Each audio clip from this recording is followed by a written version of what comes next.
Hello and welcome back to my channel. There's a lot of really insightful thinkers visit my channel on here. I see some brilliant, insightful and considered comments and I'm really proud of that, and I just want to thank everyone. If you enjoy the content, please like and subscribe. Make a comment below, it helps the channel grow. I'm only little, so any little helps. Thanks for visiting and let's get started. I debated doing this video for a while. I always wanted my channel to be positive, enriching content, and you'll see that I focus a lot on interesting books, art, culture, things like that. But I think this is an important, difficult discussion that needs to be had. I have a unique viewpoint on something that you may find interesting. I want to discuss the current crisis in the UK. I've put a couple of YouTube links below, and feel free to Google any data and do your own research. Never take someone's opinion, just reflect on it, think about it, and then do your own research. There's many videos on YouTube about the decline in motorcycling. There's lots of videos about how the average age of a biker is now 50, and the ageing demographic will see the hobby die. Many channels have spoken of this, but they've actually missed a much larger picture. It's a canary in the coal mine for a worldwide problem. I will tread very carefully here. There is much I will not cover, as the channel is more for motorcycling and the love of motorcycling, and it's not about politics, that's best left to others. However, I wanted to offer you an insight that I don't think many people are talking about. It will be kept neutral and analytical, it will be data based. I do, however, believe that having difficult discussions is how you solve issues. I will always avoid emotion or rhetoric. I don't think that's practical or functional or contributes in any way. I also do have plans for far less doom-laden content. I'm not here to chase viewers, I just want to share my love of life, art, motorcycling with you all, so please bear with me. I do have some lovely ride-outs planned that I want to take you on. I also want to cover a wide range of interesting subjects too that you may not be aware of. A fear of apocalypse is never far from people's minds. Many religions have an apocalyptic aspect. For those that grew up in the 80s, it was nuclear Armageddon, the ozone layer. Since then we've had deadly viruses, an asteroid, a climate apocalypse and many, many others. It seems always in the forefront of the human mind. If anything, it's something of an obsession. There's always lots of documentaries about it, news articles about it. But there's a quiet apocalypse happening right now that you may not be aware of. Humanity is quietly dying out. There's a demographic time bomb taking place, and it explains what many governments are doing at the moment. I often suspected that if the asteroid was headed for us, we would be the last to know. But this is a form of apocalypse which will take longer but is no less deadly. For the past 20 years we have known that populations in the West have been on decline, but very recently it's taken a sharp decline, much more than scientists even predicted. I have absolutely no doubt that the UK government is always assessing potential threats, and I would expect this has been on their radar for a while. Now they're effectively in a panic trying to deal with it. In our modern society, we just aren't reproducing at rates even close to sustaining ourselves, let alone create growth which is essential for the economy. This, however, is not unique to the UK. It's a curve where many countries are further along it than us, others are slightly behind. But bar just a very few pockets on Earth, the population is in decline. And I say decline, that's a light word, it's actually catastrophic. So officially the UN estimates the population will increase to and level out at about 10 billion by 2100. This, however, does not match the birth rate levels which we're now seeing. There are some countries such as Japan, Korea and Italy are way ahead on the curve. There's a video on YouTube of lights off in an Italian city representing empty apartments. There are entirely abandoned rural towns in Italy too. As an example, Scottish people are actually going extinct. By 2030 the average age of a Scottish person will be 47, and by 2100 they may be in fact extinct. In the future, Scotland may just end up an empty tourist attraction with mock-ups of Glaswegians and council flats in a museum. It's not an obvious apocalypse. It's not a 7-minute warning on nuclear strike. It's just a generational decline which will hit us catastrophically without us expecting it. You can imagine the implications for a functioning society. Where would all the key workers come from? Farmers, firemen, logistics. How would the state sustain itself in such a situation? What you must understand is the state is primarily concerned with protecting itself. You're not really a citizen. That's the lie. You're a revenue-generating asset the state needs to perpetuate itself. It borrows money based on your future earnings and is completely dependent on you, although it would never actually admit this was its true nature. Being one of the leaders in decline, Japan has been looking at different solutions. Robotics and automation was one, but the technology simply isn't moving fast enough. Their population is getting older and faster, and their birth rates are catastrophic. It may fill a gap, but it's by no means a solution. If we look at the data, the replacement rate for a civilization needs to be 2.3 children per woman just to maintain itself. But if you dig into the stats per country, it makes for some pretty grim reading. Taiwan is 1.1, Japan is 1.4, Poland is 1.3, Italy is 1.26, the UK is 1.5 and declining. Bar a couple of African countries, all countries are in decline, some further ahead than others. So if you think about it, if a young couple has one child, taking into account the natural losses that would occur with that as well, within one generation the population would effectively halve. Then those children, again, if the population rate stays the same, it'll halve again. So within the space of a lifetime, essentially, you will start to see the population completely collapse. It then has the burden of a population that's much older than the younger generations, and this is completely unsustainable. On top of this, we have a fertility crisis. A 20-year-old man now has the testosterone of a 70-year-old man 50 years ago. Lifestyles, obesity, terrible food all contribute. A doctor I once heard says testosterone is the drug that gets things done as well. So with men lacking in testosterone, the drive to further themselves and further civilization just isn't there anymore. So while it was always normal for a first world population to level off in terms of population, we have now entered a place where it is in catastrophic decline. So why are the birth rates so low? There's many different theories. I think many of them all have value, but I wanted to add a couple of thoughts that I've not heard other people mention that I think are important too. It's the first time in history we know our children and grandchildren will have a worse life than we have. Opportunities aren't there, the cost of living is really high, and although poverty wasn't really a factor in birth rates, many of us have lived with the belief that our children would have better lives than us. It's obvious now they will not. How many of you are worried about your kids and grandkids at the moment?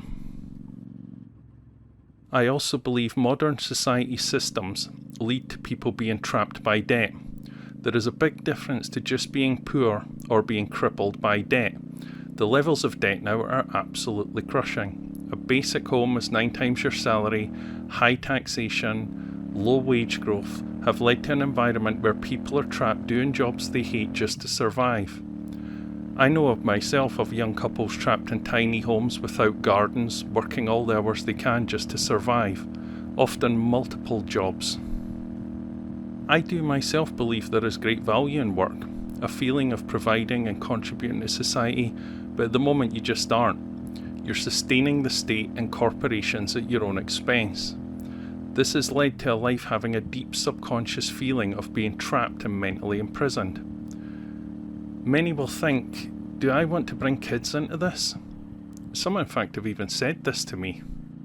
If you look at the levels of happiness in the world as a measure, mental health in Western society has also crashed. People are drugged, people are miserable, but often can't locate a root cause. This is because our society is fundamentally broken. There isn't the space there to live a rich and fulfilling life. It's becoming increasingly difficult to find value in life, despite our material wealth. I believe our society itself is making people miserable, crushing their nature. Modern life's biggest lie is that you're free. You may be physically free, freer than you could have ever been, but mentally you're not, which in many ways is much worse. Human beings have a deep need for freedom. We're a nomadic creature designed to roam the planet and engage our free will. Many of the Greek philosophers discussed the importance of freedom.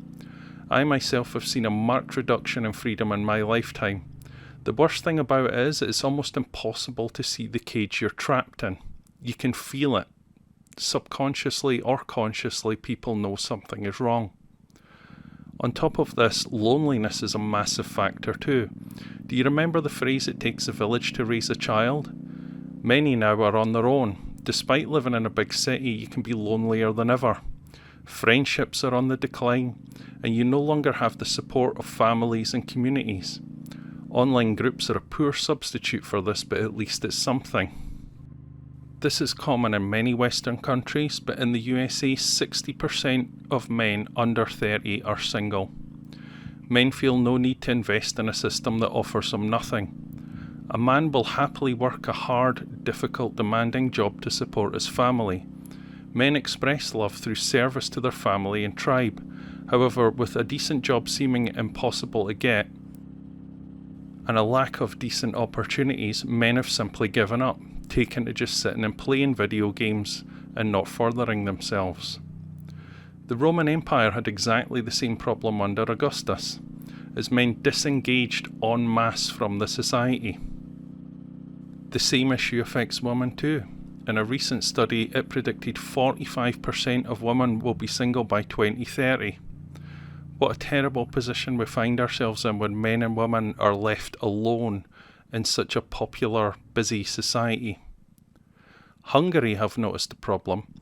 They have been offering massive tax incentives for women to have children. A woman with 2 or more children will be exempt from income tax for her whole life. Fundamentally, society is broken as it's set up to sustain the state and the economic system rather than serve the best interests of the people. As a result, people have simply given up.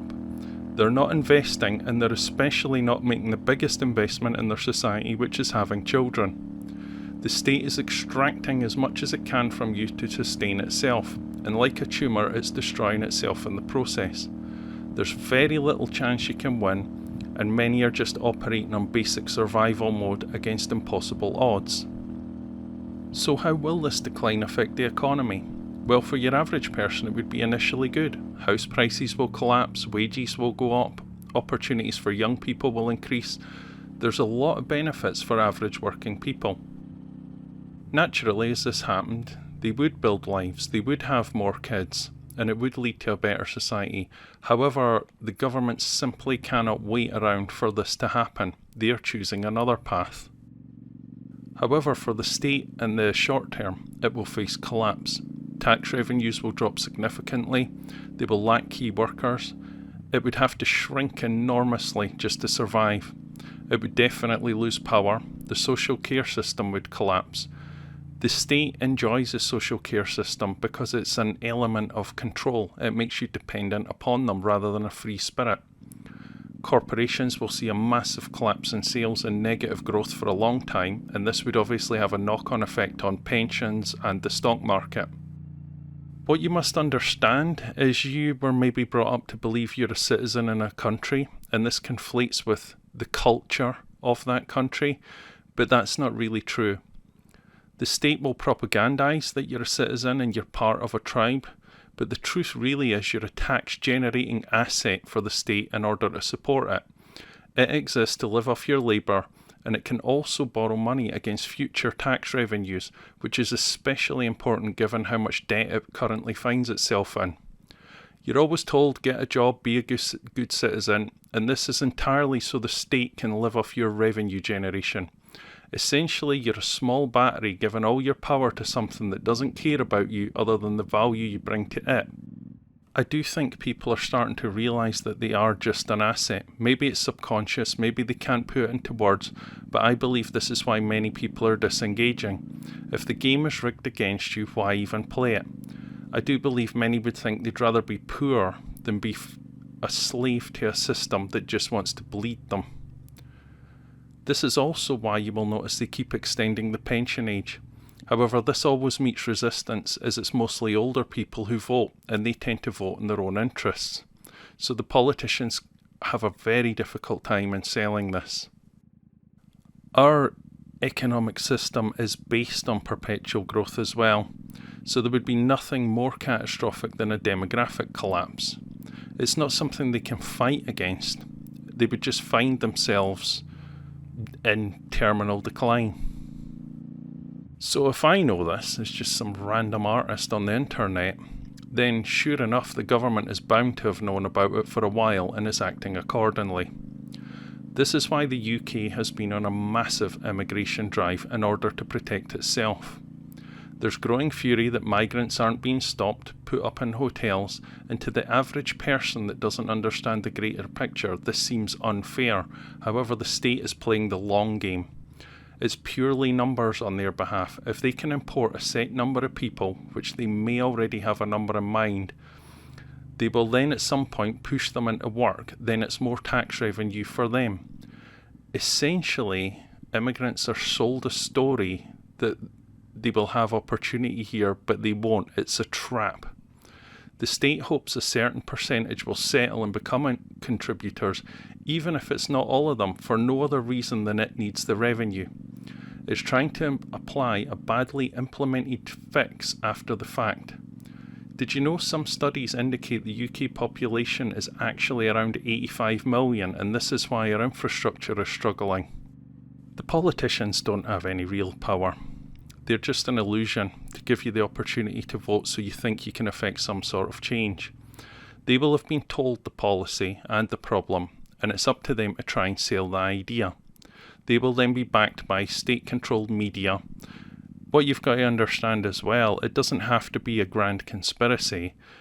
The media is driven by its share price, essentially. So the ones like the BBC that are state-controlled, or the free market essential ones, are going to push certain messages that suit corporate and government agendas regardless.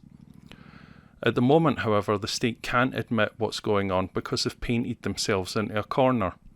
Their policies, greed, self-interest have all led to this situation. Human beings have become the next asset that countries want to load up on to sustain themselves in the coming collapse. The state doesn't care where it gets them from. It may even be the case that we see some countries offering massive incentives to try and import people as the decline really takes hold. It is actually unfair on migrants who come here, as the state is importing essentially a slave class. They will face even less opportunity than the people already here. They will be on minimum wage jobs. One of the things that always irks me is you will often hear people say, well, who will clean the toilets? That's an incredibly obnoxious thing to say. They're essentially saying, I need slaves to work shitty jobs to sustain my lifestyle. I need a third world migrant to come bring me food when it's raining on a bicycle. This will also lead to growing dissatisfaction and anger between communities too. The state doesn't care though, it just needs numbers. People coming in, people buying things, people working, anything at all to keep the economy ticking over. They can keep collecting revenues and they can keep sustaining themselves. I actually believe this is why the war on drugs would never ever end, because the government is going to turn a blind eye to the drug trade. They can still use it as revenue. Even if someone is dealing drugs, they can still use the money to put into the economy. There's been a long-held conspiracy theory about that, but it's just the state in of itself is ruthless in sustaining itself. And even if it destroys a community in the process, so long as it keeps getting the numbers and keeps getting the revenue, it's not really going to care. At some point when they have the numbers high enough, they may stop the immigration and then take credit for it and go, oh look, we took action, we've stopped it now. I don't know what their overall number is they've worked out to sustain themselves over the coming 100 years. At some point too, they will force them off benefits and into work, probably low-end jobs. This is why mostly the immigrants are young men, because they have a whole potential life of generating revenue that they can then exploit. You have to ask yourself, how much are you worth as an asset to the state? Some have suggested they're importing an army, but I don't think that's true. I think it's simply a money game. I think they simply want a whole bunch of young people, then force them into crappy jobs just so they can tax them. This is where we find ourselves now. If you try to import too many people, the indigenous ones will always react against it. All cultures do that. There are currently protests in parts of Spain as local communities have been overwhelmed by Brits. There will always be a cultural clash, and history has shown us this often. We are starting to see the social unrest related to this now, which is only going to get worse. The propaganda is starting to fail and people are starting to react. I could see we're now in the early stages of civil unrest, perhaps on a large scale. Something that's a big part of British culture is an inherent sense of fairness. And the state can never admit what it's doing, so it's simply going to clamp down on protests and people who speak out against it.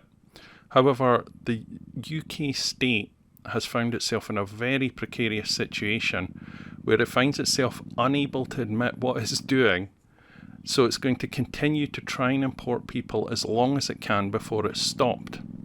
It doesn't care about the people it's bringing in, it doesn't care where it's putting them. All it cares about is the population shrinking, and it's going to take any desperate measure to protect itself from the coming apocalypse. Because of the way the UK state is structured, it can't rely on open control, so to speak. It's not a traditional dictatorship. It relies heavily on propaganda and technological control to maintain compliance. As an example, we have compliance policing, so there's only effectively 249 police officers for every 100,000 people. On top of this, the 249 police officers, not all of them will be beat cops. We also have a tiny army, so it's unlikely the military could ever be deployed against citizens. We simply aren't structured to operate like a dictatorship and use force against the population. However, at the moment, the UK is acting like a bully without the real teeth to force its hand, and if it does force its hand, it has to admit what it's doing. On top of this, culturally too, the UK people are very peaceful and easygoing generally, but when wound up can be extremely rebellious and extremely dangerous. The state knows this, and I think it's operating in fear at the moment. So people will say, why not bring in a whole bunch of migrants and use it to fix the current situation? However, the problem, as has been seen already in studies, is migrants come in, they end up trapped and miserable in the same shitty system, and then they end up having less kids. So it doesn't fix the problem, it just kicks the can down the road. You simply cannot import enough people to continue. And in order to fix the situation, the state has to essentially end itself, and society has to effectively have a restart with new values. So I know this is a complex and emotive subject, but this is why motorcycling is shrinking. But you'll see many other hobbies and activities are also shrinking. They're just factors at play in something that's a far greater picture. As I said, I'm a big fan of having difficult conversations. It's how you fix things. I would not engage in rhetoric or emotion or blame. I think the only group here truly to blame is the state in of itself. I hope I've given you something to think about. It's something I've not heard on the media. I think it's being suppressed for obvious reasons. But I think it's how we should approach the subject and how we should think about how we can fix things and restructure things so that there's opportunity and so people can have families again and so we can build a solid, peaceful society. I don't think that'll happen though. I think it will face collapse before that happens. I think the state has painted itself into a corner. I think people are too angry. I think there's too much emotion. And I think we're probably headed to quite a bad place. Now, as someone who enjoys a peaceful life, I just want to ride my bike through the countryside and paint. I would far prefer that didn't happen, but it is what it is. And having the ability to address problems, react, and find good, honest solutions seems something that completely evades the government all the time anyway. Thank you so much for watching. Please like and subscribe and leave a comment below. I'd love to hear your thoughts. If you'd like to support the channel, my children's books are linked in the description below. Have a lovely day and bye bye!